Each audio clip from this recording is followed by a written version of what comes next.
Hey everybody, Brian Brooks here from the Idaho Wildlife Federation. Welcome back to our weekly legislative recap where we talk about everything that moved through the legislature in the past week that has to do with fish, wildlife, hunting, fishing, public lands, and access. And I try to talk about it real fast so that you can get to enjoying your week. I'm going to jump right in. We have a ton of bills. First up, House Bill 468. This is a rangeland improvement bill. 90% of this bill is good. It would allow the Idaho Department of Agriculture to pursue funding to do rangeland improvement projects on state lands. That's excellent, but there's some wonky language regarding wildlife and confusing some jurisdictional stuff between state agencies and feds. We don't like that, so we're going to remain neutral on this bill, but it did pass through the House floor. Next up, House Bill 469. This is the muzzleloader bill. IWF opposed this bill. We generally do not like it when legislators get into the minutia of season setting. We don't want those things to be driven by political whims, but also this bill would advance some muzzleloader technological advancements that would likely increase harvest. And so the only biological response that Fish and Game would have would be to reduce tag numbers, reduce season length, or eliminate some muzzleloader seasons altogether. That bill is dead.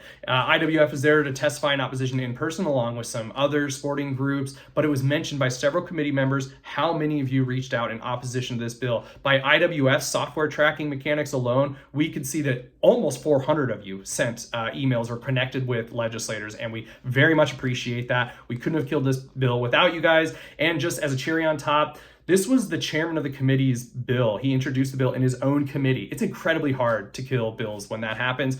Yet we did it. So thank you, everybody. We appreciate it. Muzzleloader bill, dead. Moving on. Next up, we have House Bill 592. This is a bill that would provide general fund money to pay for livestock loss by grizzlies and for wolves, which is a good thing because typically that money exclusively was funded by sportsmen. But everybody benefits from wildlife. Therefore, everybody should help pay for wildlife when they interface with livestock like this in industry. This bill also created a bucket of funding to help pay for preventative measures so that we don't have to resort to paying people for livestock loss. We can implement measures that prevent the losses from happening in the first place. That's a great thing. Other Western states have done that, and we're really glad, again, that there's a significant paradigm shift that this should be funded by general fund monies, not just sportsman dollars. So that's a good bill that passed out of House committee on its way to the House floor. Next up, we have House Bill 591. This regards rules for chronic wasting disease for domestic cervid farms. Cervids are mostly elk and deer in Idaho that we farm. And this bill unfortunately backslides on what minimal rules we actually had for preventing CWD from circulating in our domestic farms in Idaho. I won't get into the details here, but I will say that there was a previous version of this bill that was really bad, and we were able to work with the bill sponsor and others were to improve the bill somewhat. It's still not where we want it to be, so we're going to oppose it. Unfortunately, it did pass out of House Ag this week, and that will go on its way to the House floor. Next up, we have Senate Bill 1322. This is the invasive species bill. IWF supports this bill. That passed out of Senate resources on its way to the Senate floor, provides counties with some extra resources to mitigate the potential influx of invasive species like quagga mussels.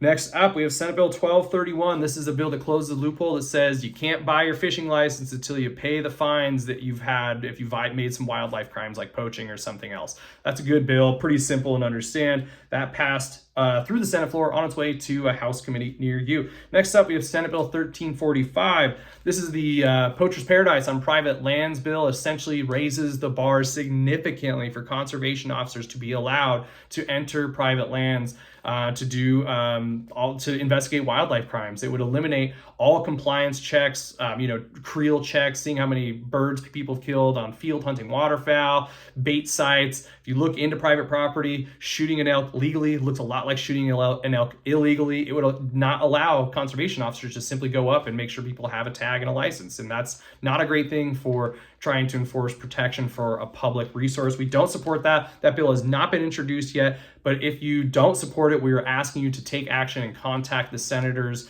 who are sponsoring the bill. We'll leave their contact info in the caption. Thank you.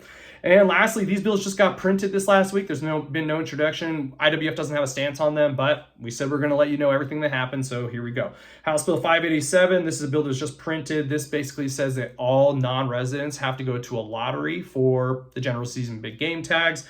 And up next, we have House Bill 586, again, just printed, not introduced, that would make it so non-residents have to buy a hunting license to pick up sheds or hunt for sheds in Idaho. Again, we don't have a stance on that one because it impacts non-residents, but they got printed anyways. That's it, everybody. Thanks for sticking along. I know there's a whole lot of bills and a whole lot to pay attention to, and these videos can get a little long, but hopefully as the session goes further, they get shorter and shorter. Thanks everybody for paying attention.